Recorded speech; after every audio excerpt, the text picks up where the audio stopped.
Bonjour à toutes et à tous et j'espère que vous allez bien. Soyez les bienvenus à ce temps de partage, d'édification, ce temps où nous prêchons l'évangile du Seigneur afin que des multitudes soient sauvées. Le Seigneur a dit au travers de la bouche de l'apôtre Paul, il a écrit que Dieu veut que tous les hommes soient sauvés et qu'ils parviennent à la connaissance de la vérité. Et donc la vérité ici, c'est Jésus-Christ, le Fils de Dieu, vivant, qui est mort pour que toi et moi, nous puissions avoir la vie éternelle. Et il est ressuscité afin que nous puissions aussi ressusciter avec lui et de vivre dans l'éternité avec lui, dans le paradis, dans le sein du Père. Amen, amen, amen. Et donc aujourd'hui, nous allons encore partager une portion des Écritures. Le titre du message de ce jour s'intitule À quoi servira à un homme de gagner le monde entier et de perdre son âme? À quoi servira à un homme de gagner le monde entier et de perdre son âme? Amen, amen. Et notre texte de référence se trouve dans Marc chapitre 8, du verset 36 au verset 37.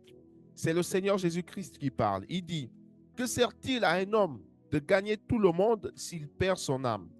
Que sert-il à un homme de gagner tout le monde s'il perd son âme? Que donnerait un homme en échange de son âme? Le Seigneur met ici en comparaison le monde et l'âme. Et il dit que qu'est-ce qu'un homme peut donner? Qu'est-ce qu'un homme peut donner en échange de son âme? C'est une question qu'il pose. Et plus loin, nous allons comprendre qu'il n'y a rien que l'homme puisse donner qui soit capable pour racheter l'âme d'un homme, pour racheter l'âme d'un homme. Rien ne peut racheter ton âme excepté le sang de Jésus.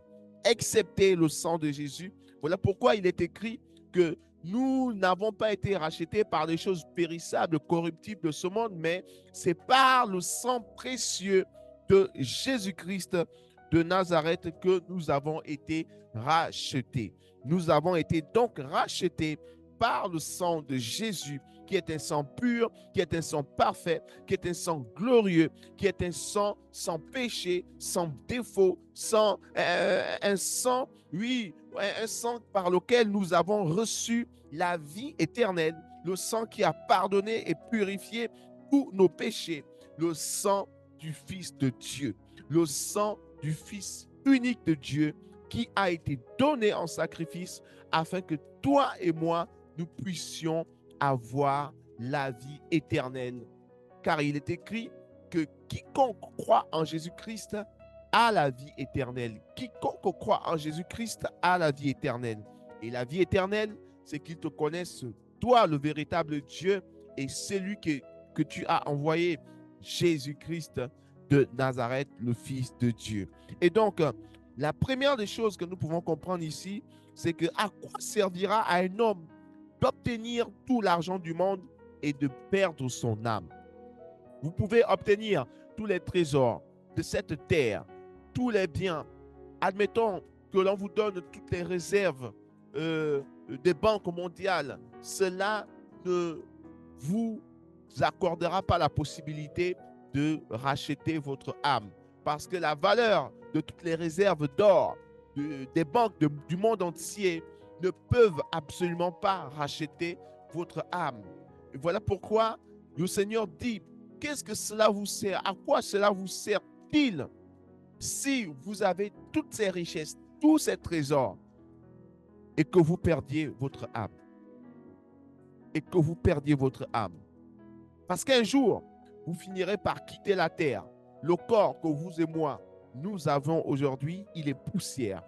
Et il retournera à la poussière. Mais votre âme, par contre, continuera de vivre dans l'éternité, continuera de vivre dans le monde, dans un monde spirituel. Et cette âme va continuer de vivre, mais elle continuera de vivre soit en enfer, soit au paradis. Soit en enfer, soit au paradis. Et nous allons le voir dans l'histoire qui nous est relatée par le Seigneur dans Luc chapitre 16, à partir du verset 19. C'est l'histoire de l'homme riche et du pauvre Lazare. La Bible dit ceci: il y avait un homme riche qui était vêtu de pourpre et de fin lin, et qui chaque jour menait joyeuse et brillante vie. Il y avait aussi un pauvre nommé Lazare, qui était couché à sa porte, couvert d'ulcères et désireux de se rassasier des miettes qui tombaient de la table du riche. Et même les chiens venaient encore lécher ses ulcères. Le pauvre mourut et il fut porté par les anges dans le sein d'Abraham. Le riche mourut aussi et il fut enseveli. Dans le séjour des morts, il leva les yeux et tandis qu'il était en proie au tourment, il vit de loin Abraham et Lazare dans son sein. Il s'écria: Père Abraham, aie pitié de moi et envoie Lazare pour qu'il trempe le bout de son doigt dans l'eau et qu'il me rafraîchisse la langue, car je souffre cruellement dans cette flamme. Abraham répondit: Mon enfant, souviens-toi que tu as reçu tes biens pendant ta vie et que Lazare a eu les maux pendant la sienne. Maintenant, il est ici consolé et toi, tu souffres. D'ailleurs, il y a entre nous et vous un grand abîme, afin que ceux qui voudraient passer d'ici vers vous ou de là vers nous ne puissent le faire. Amen, amen. Je vais m'arrêter là pour nous faire comprendre une chose très importante, c'est que nous finirons tous par quitter la terre un jour. Nous finirons tous par vivre cette expérience que l'on appelle la mort. Dans une première dimension où notre corps physique cesse de fonctionner et donc on l'enterre. Il retourne à la poussière. La Bible nous enseigne quelque chose de très très profond ici, c'est que lorsque notre corps est resté sur terre, mais nous continuons de vivre dans une autre dimension. Et qu'est-ce qui continue de vivre? C'est notre âme qui continue de vivre. Et la Bible nous parle de l'histoire d'un homme riche et du pauvre Lazare. Et donc cet homme riche qui avait une vie agréable, il avait quasiment tout ce dont il avait besoin sur cette terre. Il y avait de l'argent, des maisons, des biens, des entreprises, des femmes. Il avait tout ce qu'il voulait, tous les plaisirs dont il avait envie. Et donc, cet homme était très épanoui dans sa richesse, au point même qu'il n'avait pas, on va dire, le temps de s'occuper des pauvres. Il n'avait pas le temps de s'occuper de ce qui se passait autour de lui. La preuve en est qu'il y avait à ses côtés un pauvre nommé Lazare, du son vivant, qui aurait aimé manger, qui aurait aimé se rassasier des miettes qui tombaient de la table de cet homme riche. Et donc la Bible nous dit ici que cet homme riche est mort. Et donc il est mort, cet homme riche, lorsqu'il est mort, il a laissé toute sa richesse. Et il se retrouvait dans un endroit qu'on appelle le séjour des morts. Et plus bas, nous comprenons que dans cet endroit qu'on appelle le séjour des morts, il y avait des flammes éternelles dans lesquelles était cet homme riche. Et donc il brûlait pour toute l'éternité. Donc en face, il y avait Lazare également qui était pauvre sur cette terre, qui souffrait, qui était malade, qui avait des ulcères, des cancers, toutes les maladies que vous voulez. Et donc cet homme qui est mort, il est mort, lui également, son corps a été enseveli, mais son âme est montée dans les cieux. La Bible dit que lorsque Lazare le pauvre est mort, contrairement à l'homme riche qui a été enseveli, l'ensevelissement, c'est le signe c'est le signe de quelqu'un qui est entré dans les profondeurs de la terre. Donc, il est entré dans les profondeurs de l'enfer. Et donc, il a été enseveli. L'homme pauvre, lui, quand il est mort, la Bible ne dit pas qu'il a été enseveli. La Bible dit que les anges sont venus le porter. Les anges sont venus le prendre, l'entourer. Les anges étaient autour de lui en train de se réjouir pour Lazare. Pourquoi? Parce que Lazare devait se retrouver dans un lieu de paix, de joie, d'amour, un lieu où il ne manquerait de rien, un lieu où il n'y a plus aucun mal, aucune maladie, un lieu où Lazare avait tout ce dont il aurait envie. Bien évidemment, il s'agit ici de bonnes choses. Parce que dans le paradis, on parle ici du sein d'Abraham, c'est l'image du paradis. C'est l'image du royaume de Dieu, c'est l'image de la présence de Dieu, c'est l'image de la gloire de Dieu. Et donc Lazare se trouvait dans le paradis de Dieu. Et vous voyez ici une chose très importante que nous enseigne cette histoire, c'est que nous avons deux types d'âmes. Il y a des âmes qui vont se retrouver en enfer lorsqu'elles vont quitter la terre.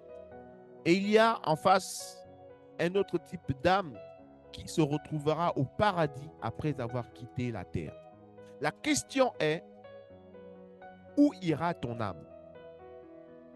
Où ira ton âme? Telle est la question que je t'invite à te poser.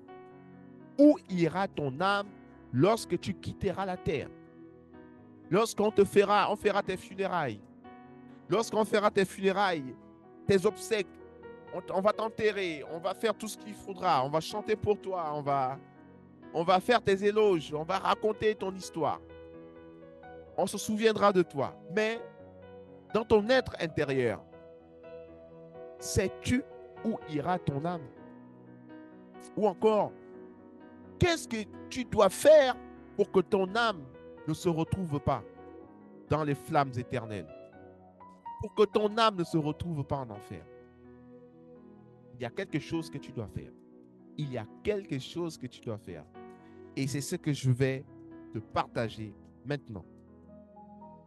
Et donc, la première des choses à faire, c'est de décider de choisir Jésus-Christ plus que toute autre chose dans ce monde. Je ne sais pas, peut-être que vous êtes un mineur. Prenons l'exemple des mineurs qui a tout l'or du monde. Mais cela ne servira à rien s'il perd son âme. Parce que cet or va rester sur cette terre. D'autres en bénéficieront. Donc, donne ta vie à Jésus-Christ. Priorité à Jésus-Christ parce que c'est lui qui soit capable de racheter ton âme de l'emprise et de l'enfer. C'est lui qui soit capable par son sang de racheter ton âme du pouvoir, de la puissance de Satan pour que ton âme n'aille pas en enfer. Jésus-Christ est le seul capable de racheter ton âme. Donc ne choisis pas, plutôt que de choisir l'or, l'argent, tous les biens de ce monde, sachant que tu mourras, tu ne partiras pas avec cela, même si tu les laisses à tes enfants. Tu ne sais pas ce que tes enfants en feront. Cela ne prouve en rien que cela apportera de la joie, du bonheur à tes enfants ou même à ta famille. OK? Donc, la seule chose qui puisse te garantir un salut éternel, c'est de donner ta vie à Jésus-Christ, c'est de faire de lui ton Seigneur et ton Sauveur, afin que ton âme soit sauvée et que le salut que Dieu te donne en Jésus-Christ puisse être communiqué également à ta famille. Car il est écrit que crois au Seigneur Jésus-Christ afin que toi et toute ta famille, vous serez sauvés. Donc quand tu crois en Jésus-Christ, le Seigneur veut te sauver, non seulement toi, mais il veut également sauver toute ta famille. Il dit, crois au Seigneur Jésus, toi et toute ta famille, vous serez sauvés. Donc le Seigneur a besoin d'une porte d'entrée dans ta famille. Le Seigneur a besoin d'une porte d'entrée dans ta vie. Il a besoin d'une porte d'entrée dans ton entreprise. Il a besoin d'une porte d'entrée dans ton quartier, dans ta commune. Il a besoin d'une porte d'entrée dans ton entourage. Et cette porte d'entrée, c'est toi. Cette porte d'entrée, c'est toi. Si tu fais de Jésus-Christ ta priorité, et alors je peux te rassurer en te disant que lorsque tu quitteras la terre, ton âme ne sera pas perdue. Ton salut ne sera pas perdu parce que tes pensées, tes émotions, tes désirs, ta volonté sera de faire de Jésus-Christ ton Seigneur et ton Sauveur. Sera d'obéir à sa parole et de faire ce qu'il voudra que tu fasses. Amen, amen. Il y a un proverbe que j'aimerais nous lire qui dit ceci. Veux-tu poursuivre du regard ce qui doit disparaître? C'est le proverbe 23, le verset 5. Dans le proverbe 23, le verset 5, il est écrit, veux-tu poursuivre du regard ce qui doit disparaître? Car la richesse se fait des ailes, et comme l'aigle, elle prend son vol vers les cieux. Donc, dans ce proverbe, nous voyons que est-ce que nous avons envie de poursuivre du regard? De poursuivre du regard ce qui doit disparaître. Qu'est-ce qui doit disparaître? Est-ce ton entreprise, tes affaires, ta famille, tes enfants, ton église, ton assemblée, ton organisation, ton activité? Est-ce que tu veux faire de ces choses qui doivent disparaître? Tes maisons, tes biens immobiliers, tes actions, tes fonds d'investissement, ces choses vont toutes disparaître. Parce que tu ne partiras pas. Tu n'iras pas dans l'au-delà avec ces choses. Demandez à Steve Jobs s'il est parti avec Apple. Demandez à Michael Jackson s'il est parti avec toute sa fortune, toute sa richesse. Demandez à tous ces grands hommes d'État si, lorsqu'ils sont morts, ils sont partis avec tous leurs fonds, leurs comptes en banque. Demandez-leur, ils vous diront que ces choses ne sont que des choses périssables. Mais par contre, leur âme se trouve où en ce moment? S'ils n'ont pas fait de Jésus-Christ leur Seigneur et leur Sauveur, leur âme se trouve en enfer. Leur âme se trouve en enfer. Et ils sont certainement en train de crier, en train de pleurer. Seigneur, comme cet homme riche était en train de crier face à Lazare, en demandant à ce que Lazare lui donne une goutte d'eau, en demandant à ce que le Père Abraham envoie quelqu'un du sein d'Abraham pour aller prêcher l'évangile à ses frères, afin que ses frères ne se retrouvent pas aussi dans les flammes éternelles. Donc, ces personnes sont certainement en train de regretter aujourd'hui. Pourquoi est-ce qu'elles n'ont pas cru en Jésus-Christ? Pourquoi? Parce qu'elles ont préféré chercher la célébrité. Elles ont préféré chercher le pouvoir. Elles ont préféré chercher la domination des hommes.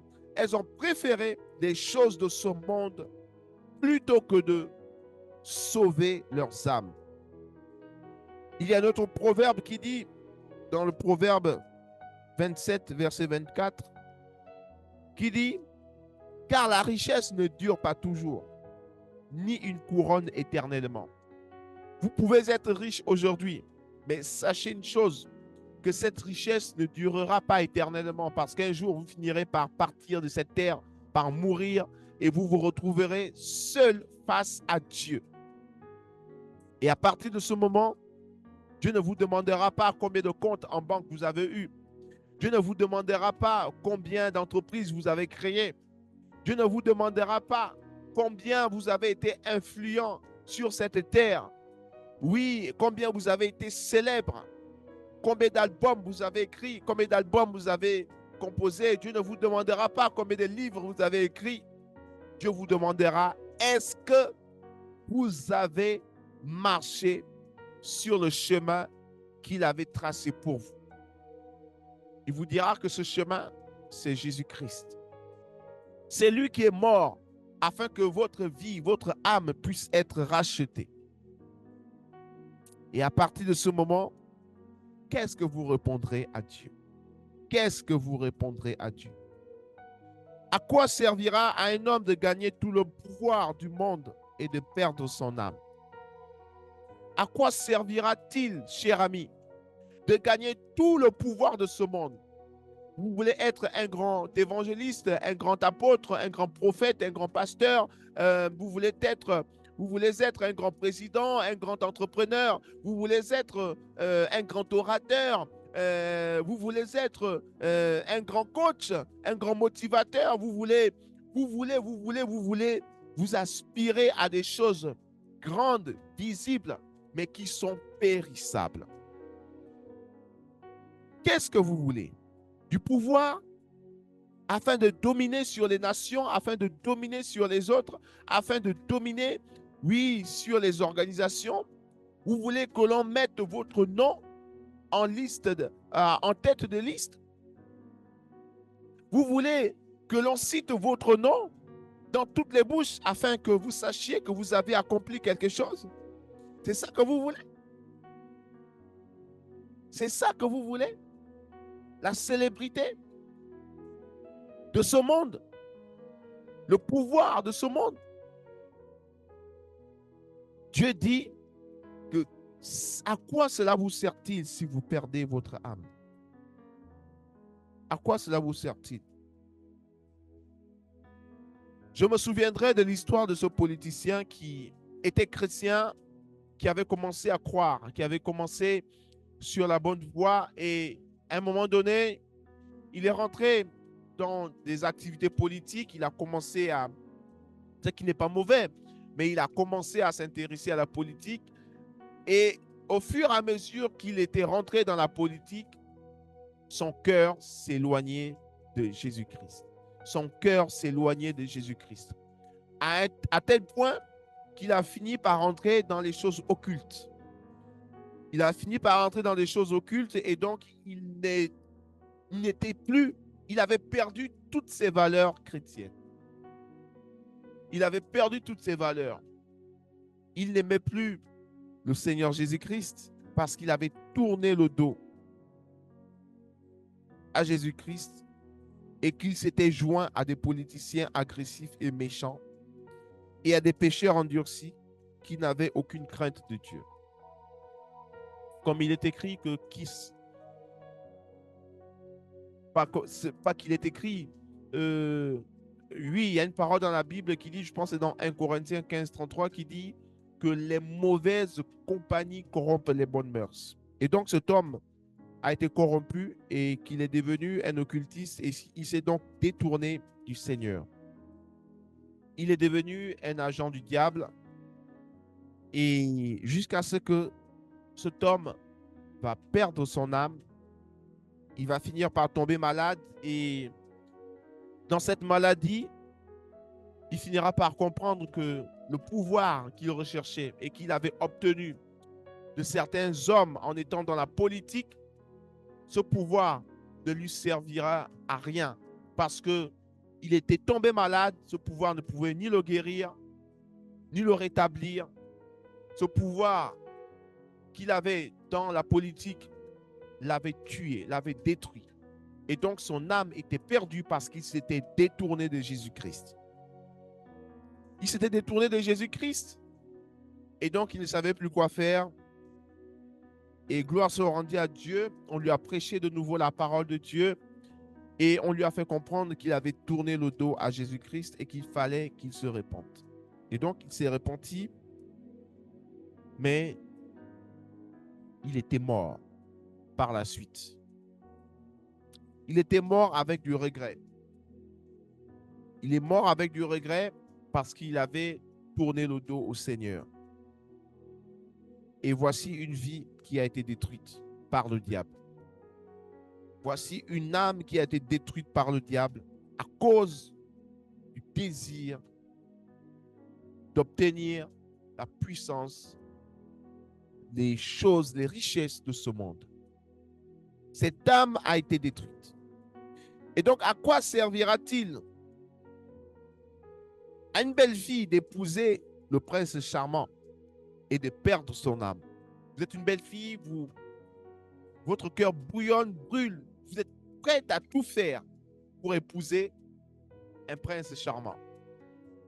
Vous êtes prête à tout, même jusqu'à donner votre vie.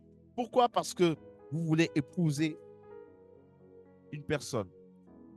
C'est pareil pour un homme qui est prêt à tout donner, tout l'argent qu'il a. Il est prêt à donner même sa maison, même ses voitures, prêt à tout donner pour obtenir l'amour d'une femme. Ce n'est pas mauvais. Mais à quoi cela vous servira-t-il si vous perdez votre âme? Vous pouvez épouser un prince charmant, vous pouvez épouser une merveilleuse épouse, mais si vous perdez votre âme, cela ne vous servira à rien. Cela ne vous servira à rien. Amen, amen. À quoi servira-t-il à une femme d'avoir beaucoup d'enfants si elle perd son âme? À quoi servira-t-il à une femme d'avoir beaucoup d'enfants si elle perd son âme? Je viens d'un pays dont je vais taire le nom pour éviter toute forme de polémique. Mais dans ce pays, j'ai connu une dame très très proche dans mon entourage qui n'arrivait pas à avoir d'enfants. Et donc cette dame n'arrivait pas à avoir d'enfants. Qu'est-ce qu'elle a fait? Elle a décidé d'aller voir un féticheur, d'aller voir un tradit praticien, appelez-le comme vous voulez, mais moi je les appelle un sorcier. Donc, elle est allée voir un sorcier qui lui a prescrit une pratique pour pouvoir avoir un enfant. Et donc, cette personne qui est très très proche dans mon entourage a donc décidé d'obéir au commandement de ce sorcier afin de pouvoir obtenir un enfant. Donc, elle était prête à tout, même donner ses propres entrailles afin d'avoir un enfant. Elle était prête à vendre son âme au diable. Qu'est-ce qui s'est passé? Cette femme est donc allée voir ce sorcier et le sorcier a pris un serpent et il a introduit ce serpent en elle afin qu'elle puisse avoir un enfant. Tenez-vous bien, lorsque la pratique a été effectuée, cette dame avait confiance au sorcier malgré la pratique que le sorcier lui a faite en introduisant le serpent en elle dans ses parties génitales. Cette femme est devenue enceinte. Elle est devenue enceinte d'une fille qui est toujours en vie aujourd'hui et qui a maintenant 19 ans. Mais figurez-vous que cette fille ne parle pas. Cette fille, elle est handicapée. Cette fille, elle est vivante sans être vivante. Et donc, cette dame qui recherchait tant un enfant a donc décidé de pactiser avec le diable afin que l'on dise qu'elle a, elle aussi, a eu un enfant.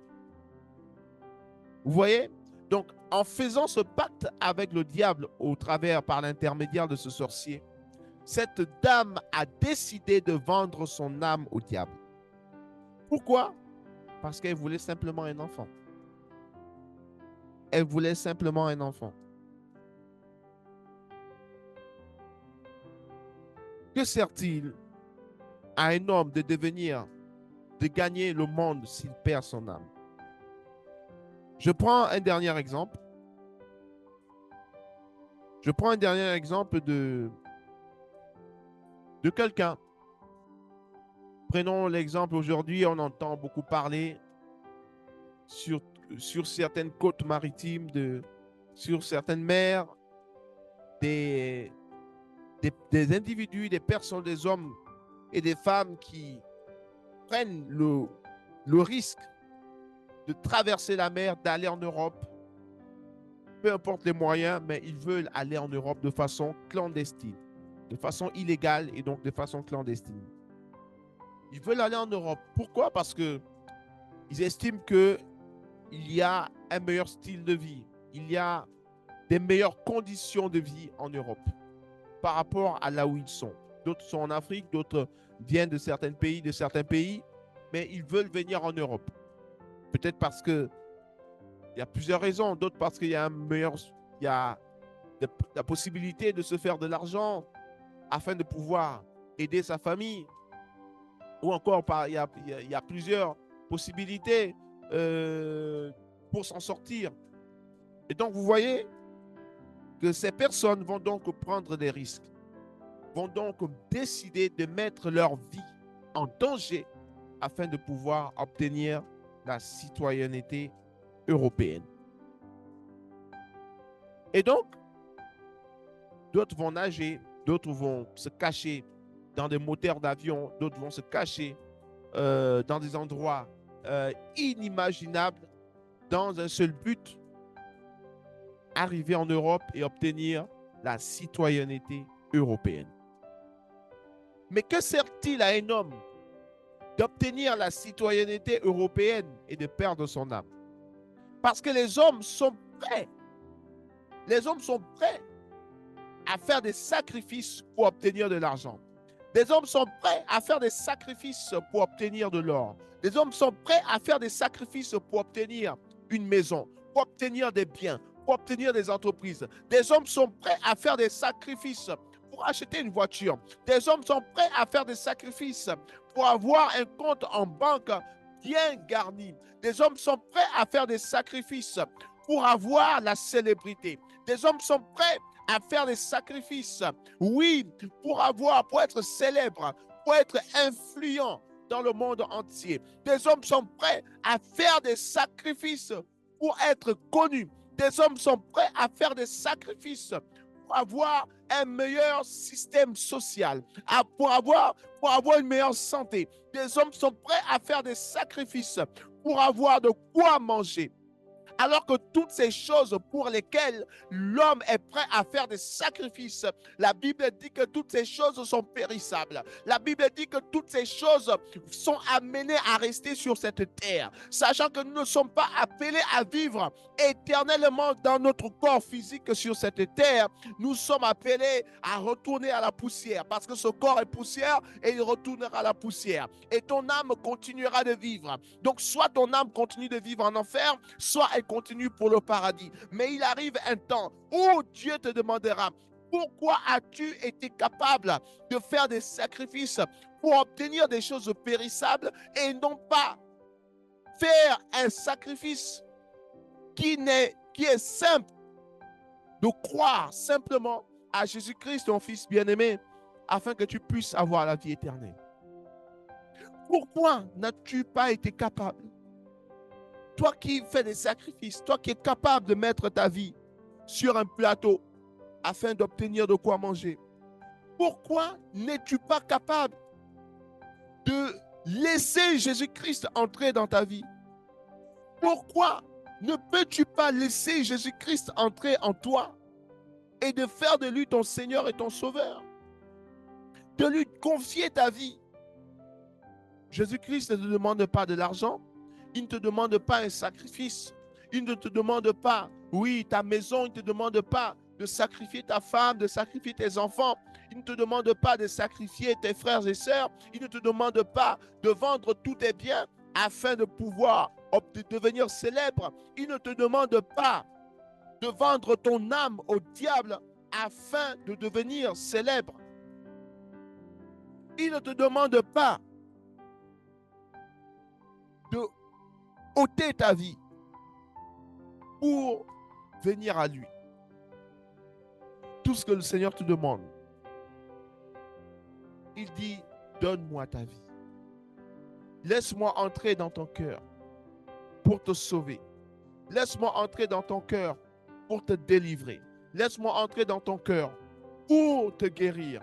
Laisse-moi entrer dans ton cœur pour te montrer la voie.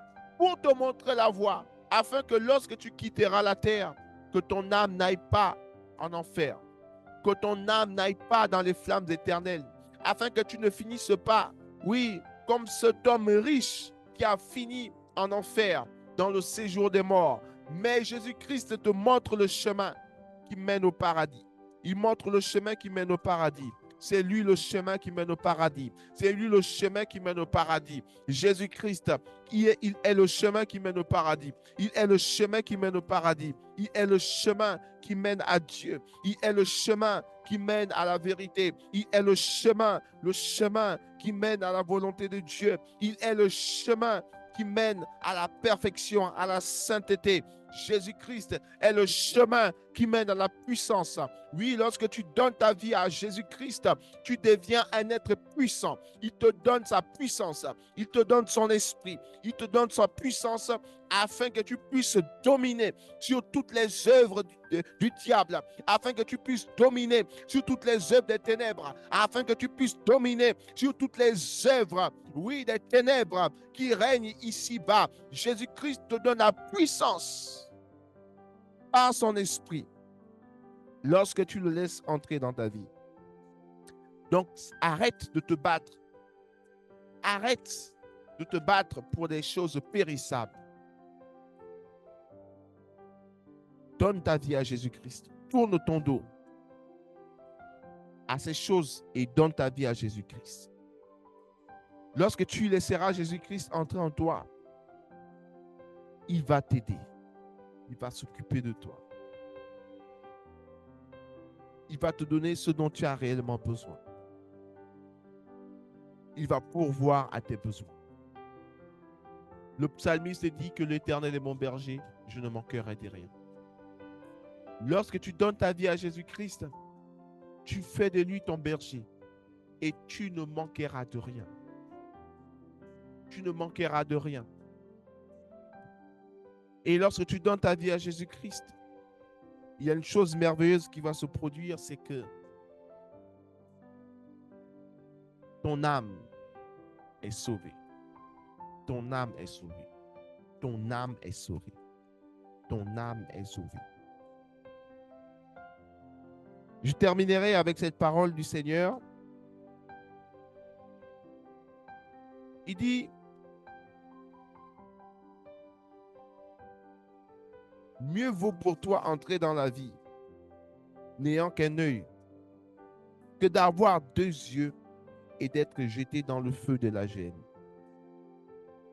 Il dit, si ton œil est pour toi une occasion de chute, enlève-la. Enlève-le, arrache-le. Pas physiquement, avec une pèse, pas avec un couteau, non. Mais s'il y a quelque chose qui t'empêche de faire du bien, s'il y a quelque chose qui t'empêche de croire en Jésus-Christ, il dit, abandonne cette chose qui t'empêche de croire en Dieu. Abandonne cette chose qui t'empêche de croire que Jésus-Christ est le Seigneur, le Fils de Dieu, et qu'il a donné sa vie pour toi. Abandonne cette chose qui te rend incrédule par rapport à l'œuvre de Jésus-Christ. Est-ce que c'est la religion dans laquelle tu te trouves?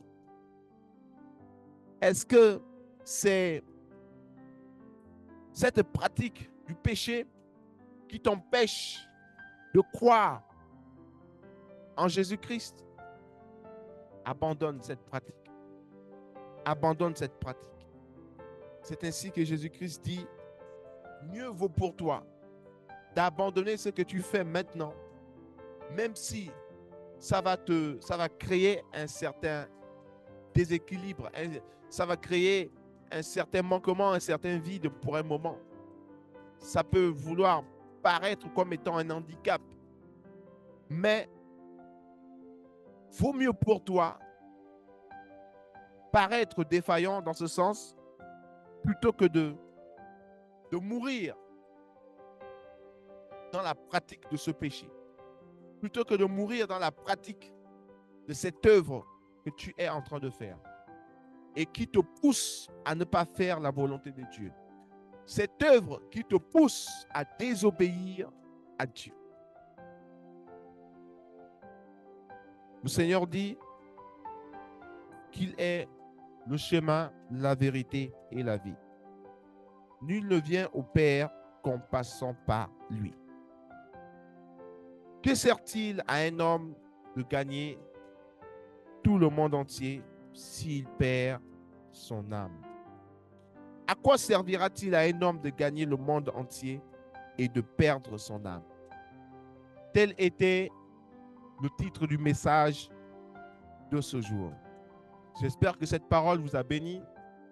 J'espère que vous avez été encouragés. J'espère que vous avez donné votre vie à Jésus-Christ. Et je prie maintenant, si vous ne l'avez pas encore fait, priez avec moi afin de donner votre vie à Jésus-Christ. Dites, Seigneur Jésus, je te remercie pour ta parole. Merci pour le sacrifice de ta vie que tu as donné pour moi afin que je puisse être sauvé, que je puisse avoir la vie, que je puisse être délivré de la puissance de Satan.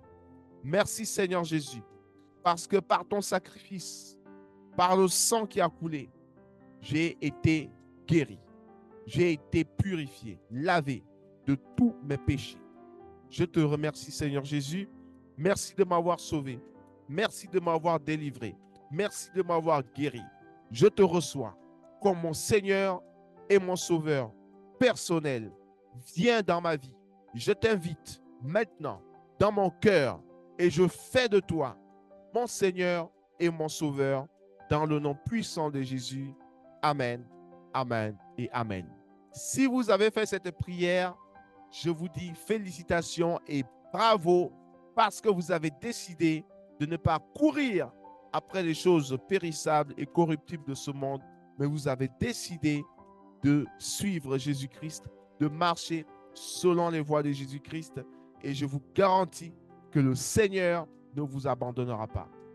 Que le Seigneur vous bénisse et à très bientôt. Si vous n'êtes pas encore abonné à ma chaîne YouTube, je vous invite à vous y abonner. Si vous n'êtes pas encore abonné sur TikTok, vous pouvez également me suivre sur TikTok.